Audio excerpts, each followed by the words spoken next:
네, 안녕하세요. 용쌤입니다. 요즘 낙찰을 계속 받고 있습니다. 저랑 양쌤과 그리고 수강생 몇 분들과 함께 낙찰을 받은 거거든요. 어떤 물건이고 왜 낙찰 받았는지 한번 설명드려보도록 할게요. 이 물건 같은 경우에는 경험치를 쌓기 위해서 낙찰을 받은 겁니다. 또 나름 소액이에요. 이런 소액 물건 많이 있거든요. 낙찰 받고 하나하나씩 해결을 해 나가면서 경험치를 쌓는다고 하면 더 높은 금액의 물건들도 어렵지 않게 해결을 할 수가 있고 또 수익도 크게 얻을 수가 있습니다. 한번 살펴볼게요. 기포리에 있는 토지가 나왔습니다. 용도는 대지고요. 지분으로 돼 있어서 13.59평만 나온 물건입니다. 매각 대상은 토지 지분 매각이라고 빨간색으로 표시가 돼 있죠. 감정가 얼마예요? 420만 원대입니다. 그리고 49%까지 떨어져서 210만 원대까지 떨어진 물건이죠. 입찰은 4명이나 들어왔습니다. 3명이 경쟁자를 물리치고 짜릿하게 낙찰을 받았죠. 감정평가 현황 한번 보도록 할게요. 제시외 건물이 영향을 받지 않는 감정가. 현재 토지 위에 제시외 건물이 있기 때문에 아무래도 토지를 활용함에 있어서 제약이 있을 수밖에 없죠. 제시외 건물이 없었다면 이 땅값은 요 정도 되는데 건물이 있으니까 좀 낮게 평가할게 라는 말입니다. 감정가격은 제시외 건물에 영향을 받지 않는 토지의 가격이나 경매 진행은 제시외 건물에 영향을 받아 감안된 토지의 가격으로 진행합니다. 입찰 시 확인 요합. 제시의 건물 현황 보니까 와우, 이 토지 위에 꽤 많은 건물들이 있어요. 창고가 3개 있고 컨테이너 하나 있고 주택 하나 있고 굉장히 꼬여있는 물건이기는 하죠. 내 땅 위에 어떤 건물이 있다고 하면 좋아요, 안 좋아요? 저는 좋아요.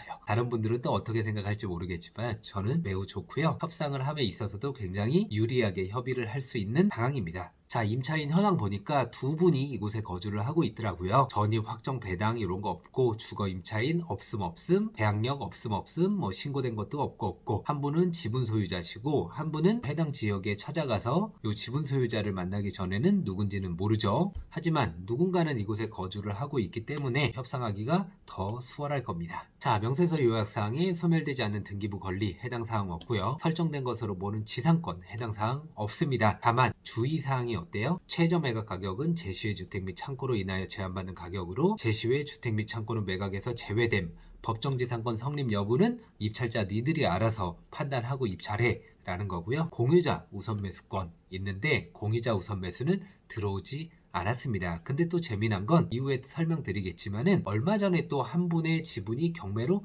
넘어갔었어요. 그래서 공유자 우선 매수가 들어오지 않을까. 새롭게 낙찰하신 분은 이 땅이 필요해서 낙찰을 받았을 거잖아요. 공유자 우선 매수가 들어올 줄 알았지만 들어오지 않았습니다. 우리한텐 더 좋은 거죠. 해당 물건 모습입니다. 토지 위에 컨테이너가 하나가 있고요. 뒤에 건물 또 창고 등이 보입니다. 이곳에서 누군가 살고 있다고 말씀드렸죠. 창고 모습입니다. 제대로 관리가 그렇게 되어 있는 것 같지는 않아요. 시골 마을에 그냥 오래된 주택 창고라고 보시면 됩니다. 지적도상 보니까 뭐 도로도 있고요. 여기에 모양이 굉장히 안 예쁘죠? 근데 여기에 옹기종기 하나 둘셋 4개의 건물이 이렇게 올라가 있는 모습을 볼 수가 있습니다. 만약에 공유자와 협의가 안 된다고 하면 우리는 소송을 통해서 또 해결을 해야 되잖아요. 이런 형태를 띈다? 이제 소장 쓰기가 좀 까다로워요. 아무래도 왕초보 분들이 소장을 쓰려고 하면은 도중에 포기할 수도 있기는 합니다. 하지만 저와 양쌤이 있으면 이런 소장 쓰는 거 전혀 어렵지가 않습니다. 그리고 함께 하신 분들에게는 이 소장 내용들을 다 공유를 해드리고 전자소송 어떻게 해야 되는지에 대한 교육이 있을 예정이거든요. 그러면 스스로 혼자 할 수 있는 힘이 길러질 수밖에 없겠죠. 자, 제시의 건물 적별도조 슬래브 지붕 단측 주택으로 되어 있고 시멘트 블록조 이제 창고들이 3개가 위치해 있습니다. 위성지도로 본 모습인데요. 주변에는 이제 농경지죠. 그리고 곳곳에 집이 한 채씩 있는 것을 볼 수가 있습니다. 등기부 등본을 보니까 2023년 6월 9일 날 얼마 안 됐네요. 강제 경매로 인한 매각. 그래서 한 분의 지분이 어떤 법인 회사에서 낙찰을 받았습니다. 그럼 저는 이분하고 또 미리 연락을 취해서 함께 같이 협의를 할지 거기에 대한 의견을 좀 나눠봐야 되겠죠. 현재 3명이 소유를 하고 있는 상황에서 이 김땡땡이란 분의 지분이 경매로 나온 거를 우리가 같이 낙찰을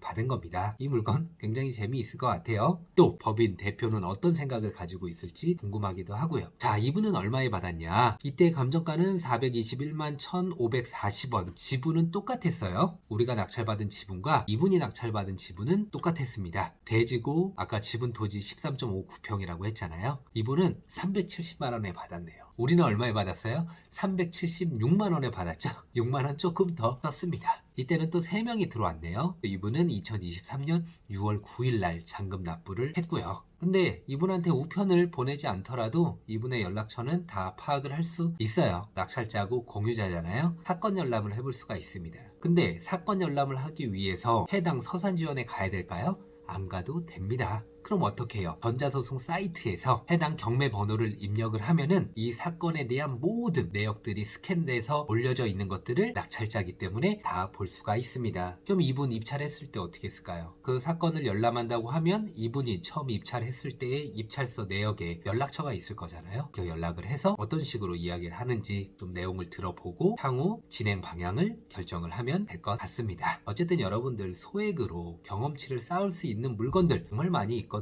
하지만 많은 분들이 내가 입찰해서 낙찰받으면 하루빨리 수익을 얻기를 원해요. 여러분들이 일반 물건을 하든 특수 물건을 하든 경험치가 제일 중요해요. 그리고 이거는 400만원대였잖아요, 감정가가. 하지만 100만원 이하짜리 물건들도 또 10만원 이하짜리 물건들도 굉장히 많이 있습니다. 비록 지방일지라도요. 하지만 지방으로 내려가서 낙찰 받고 경험치 쌓고 평생 써먹을 수 있는 재테크 기술을 익힌다라고 하면은 절대 시간 낭비, 돈 낭비 아니죠. 여러분들 계속 움직이셔야 되고요. 끊임없이 검색을 하고 입찰을 해서 낙찰받고 차근차근 경험치를 쌓아 나간다고 하면은 여러분들이 정말 원하는 어떤 경제적 자유, 여러분들이 생각하는 것보다 더 빠르게 이루실 수 있을 겁니다. 이 물건 앞으로 어떻게 해결이 될지 영상을 한번 올려보도록 하겠고요. 다음 영상에서 또 뵙도록 하겠습니다. 감사합니다.